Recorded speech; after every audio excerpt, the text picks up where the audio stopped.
اے مسلمان عورت بطول بن جا، زہرا بن جا، اور اس عصر سے پنہا ہو جا، چھپ جا، علیحدہ ہو جا، تاکہ تیرے آغوش میں حسین جیسا بچہ پیدا ہو۔ یہ پہلا ہے حجاب، سیگریگیشن آف سیکسز۔ میں نے ضیاء الحق صاحب سے کہا تھا، کیونکہ ان کی شورا میں شمولیت کی میں نے جو ہے دعوت قبول کر لی تھی، مشورہ دینا ہے۔ میں اپنے مسجد کے ممبر سے بھی مشورے بھی دیتا ہوں، تنقیدیں بھی کرتا ہوں۔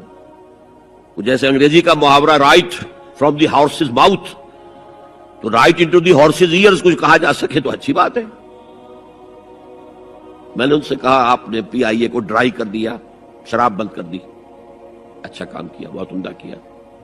دنیا تو یہی کہے گی نا کہ دقیانوسی ہیں، چلیے برداشت کریں، لیکن یہ ایئر ہوسٹسز جو جاتی ہیں کرو کے ساتھ اور دو ہفتے باہر رہتی ہیں، یہ کون سے اسلام کی روح سے جائز ہے؟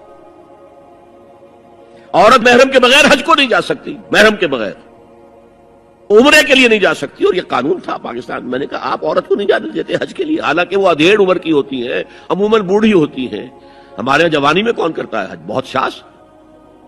یہ تو آپ کو نظر آئے گا جاوا، سماٹرا، انڈونیشیا، ملائیشیا، وہاں سے جوان جوڑے نکاح کے بعد پہلا کام حج۔ کہ ہمارے ہاں تو بڈھے ٹھیرے گئے ہوئے ہوتے، اور پہلے زمانے میں تو ان کو رخصت کر دیتے تھے کہ بس رخصت ہی ہو جائیں گے، یہ اب واپس نہیں آئیں گے اب۔ تو میں نے کہا یہ کون سا اسلام ہے؟ خاموش، چپ۔ میں نے کہا یہ ناشتے کی ٹرے اور کھانے کی ٹرے مرد نہیں رکھ سکتے سامنے۔ میرے خلاف باقاعدہ خواتین نے جلوس نکالے پاکستان میں جب میں نے پردے کی بات کی۔ گورنر سندھ کی بیوی جو ہے اس نے لیڈ کیا جلوس کو۔ میں طالبہ کیا کہ ان کی ٹیلی ویژن کے اوپر جو ہے ان کا سامنے آنا بند کیا جائے۔ میں نے کہا ٹھیک ہے۔ بدا الاسلام غریبا ویسعود کما بدا فتوبى للغرباء۔ اسلام شروع ہوا تھا تو اسی حالت میں تھا کہ کوئی اس کو جانتا پہچانتا نہیں تھا، پھر جب اسلام غالب ہو گیا تو طاقتور کے تو سبھی دوست ہیں، سبھی پہچاننے والے، لیکن ان قریب اسلام پھر غریب ہو جائے گا۔ تو جو اسلام کی غربت کے ساتھ خود غریب ہو جائیں ان کے لیے مبارکباد۔ اسلام کا دامن نہ چھوڑے، چاہے انہیں کہا جائے کہ یہ تو بڑے ہی دقیانوسی لوگ ہیں، بڑے کٹر لوگ ہیں۔ میں نے اس زمانے میں چیلنج کیا تھا، مجھے بتاؤ کیا فرق واقع ہوتا ہے؟ آپ کہیں گے عورتوں کو اگر ہم گھر میں بٹھائیں تو ہماری اکانومی سفر کرے گی، آدھی ہماری جو ہے لیبر وہ کام نہیں کرے گی۔ میں نے کہا where there's a will there's a way۔ Cottage industry کا انتظام کرو، نمبر 1، گھروں میں بیٹھ کر کام کریں۔ دوسری جنگ عظیم کے دوران ایک بڑا علاقہ تھا دلی میں جس کا ہر گھر کارخانہ بنا ہوا تھا، کرخندار، یہ ایک قوم کا نام پڑ گیا، کرخندار۔ چھوٹی چھوٹی مشینیں لگی، کہیں بٹن بن رہے ہیں، کہیں بکسوئے بن رہے ہیں، کہیں نکریں سل رہی ہیں، کہیں پینٹیں سل رہی ہیں، کہیں جو ہے کرتے سل رہے ہیں، قمیضیں۔ صبح کے وقت ٹرک آیا، خام مال دے گیا، شام کو آیا، تیار مال لے گیا۔ عورت نہ گھر سے نکلی نہ باہر گئی، کچھ نہیں، اور کام کیا، کما لیا۔ کاٹیج انڈسٹری کا انتظام کرو۔ اسی طریقے سے ایسے یونٹ بناؤ انڈسٹریل جس میں عورتیں کام کریں، عورتیں سپروائز کریں، ورکنگ آورز کم رکھو تاکہ وہ اپنے گھر کا کام بھی کر سکیں۔ کرو۔ عورتوں کے ہسپتال میں عورتیں مرد، عورتیں مریض، عورتیں ڈاکٹر، عورتیں مریض، عورتیں نرسز۔ مردوں کے ہسپتال میں فیمیل نرسز کا کیا کام ہے؟ کیا میل نرسز نہیں ہوتے؟ اور کیا آرمی کے اندر جو فارورڈ یونٹس ہوتے ہیں کہ جو جاتے ہیں محاذ کے اوپر، ان میں کوئی عورت نرس جاتی ہے؟ میل نرسز جاتے ہیں، حالانکہ سب سے زیادہ نرسنگ کی ضرورت وہاں ہوتی ہے۔ کسی کا بازو اڑ گیا ہے، کسی کی ٹانگ اڑ گئی ہے، کسی کی پیٹ میں آ کر کسی بم کا ٹکڑا جو ہے لگایا، تڑیاں باہر نکلی ہوئی ہیں، تو نرسنگ سب سے زیادہ وہاں ضروری ہے۔ وہاں تو فیمیل نرسز نہیں ہوتی، میل ہوتے ہیں۔ سیگریگیشن، سیگریگیشن، سیگریگیشن، یہ آگ اور پانی کا ملاپ درست نہیں ہے۔ تو بڑا، سب سے بڑا پردہ لونڈیوں کے مسئلے کی وضاحت۔ سوال نمبر 1، اکبر علی صاحب ہیں، یہ اکبر علی بیگ۔ قرآن مجید سورۃ المومنون کی آیت نمبر 5-6 کا ترجمہ یہ ہے، جو اپنی شرمگاہوں کی حفاظت کرتے ہیں موجود اپنی بیویوں کے یا ان عورتوں کے جو ان کے قبضے میں ہیں، یعنی لونڈیاں، اس میں ان پر کچھ ملامت نہیں۔ یہاں پر کون سی لونڈیاں مراد ہیں؟ کیا ان کا رواج آج کل ہے کسی لڑکی کو پیسے دے کر خرید کر لونڈی بنانا تو اسلام میں سخت منع ہے، از راہ قلم تفصیل سے وضاحت کیجیے۔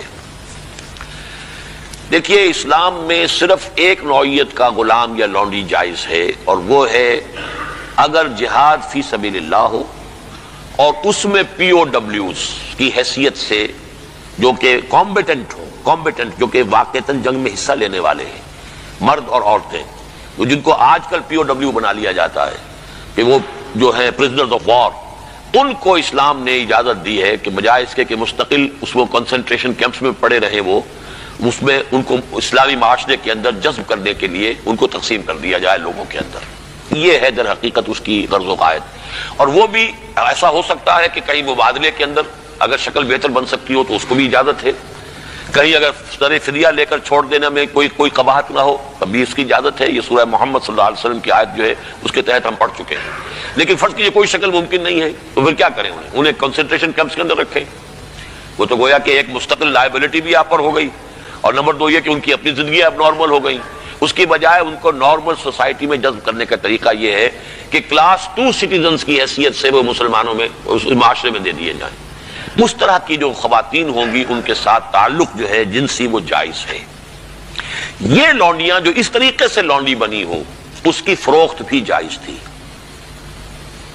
کسی آزاد مرد یا عورت کو پکڑ کر لونڈی یا غلام بنا لینا حرام مطلق ہے۔ یعنی جو کیا تھا انہوں نے امریکنز نے کہ افریقہ سے پکڑ کر لوگوں کو جو ہے وہ جال ڈالا اور آدمی کو لیا اور لے کر لے گئے اور زنجیروں میں جکڑ کر امریکہ میں لے گئے اور پھر انہیں غلام بنا کر رکھا، یہ حرام مطلق ہے۔ اسلام کی تاریخ اس نوع کے کسی بھی غلط حرکت سے بالکل پاک ہے، خالی ہے، صرف جنگ کے اندر۔ اور اس کا بھی میں نے آپ کو بتا دیا کہ یہ سارے اگر اس میں آپشنز نہیں ہیں تو پھر یہ کہ آپ انہیں غلام بنا سکتے ہیں اور ان کی پھر فروخت بھی ہو سکتی ہے۔ یہ ہے جو میرے علم میں ہے۔ باقی کسی کو خامخواہ آپ نے خرید لیا اور کسی کو پکڑ کر کسی آزاد کسی مرد یا عورت کو اور زبردستی لے جا کر کے بھیجا، یہ تو بالکل حرام مطلق ہے، بہت بڑا جرم ہے۔ یہ ضمنی سوال ایک صاحب نے کر دیا ہے کہ نکاح ان لونڈیوں سے بھی کرنا ہوگا۔ نہیں، نکاح لازمی نہیں ہے لونڈیوں کے ساتھ۔ نکاح تو کر لیا تو پھر تو زوجہ ہو گئی، وہ علیحدہ کیٹیگری کہاں رہی۔ لیکن ترغیب دی گئی ہے کہ اگر آپ کسی لونڈی کو آپ کی وہ لونڈی تھی، وہ تھی پی او ڈبلیو کے طریقے سے آئی تھی، کنیز تھی، آپ نے اسے آزاد کیا، اس سے نکاح کر لیا، بہت بڑا نیکی کا کام ہے۔ تو ایمینسیپیشن جو تھی غلاموں کی اور کنیزوں کی آزادی کے لیے راستہ اللہ تعالیٰ نے یہ پیدا کیا کہ بہت سے گناہ ایسے ہیں کہ جن کا کفارہ یہ رکھ دیا گیا، غلام آزاد کرو، غلام آزاد کرو، اور کسی طریقے سے اس کو بہت بڑا نیکی کا کام قرار دیا گیا۔ فک و رقبت، گردنوں کا چھڑا دینا، آزاد کر دینا، یہ بہت بڑی نیکی ہے۔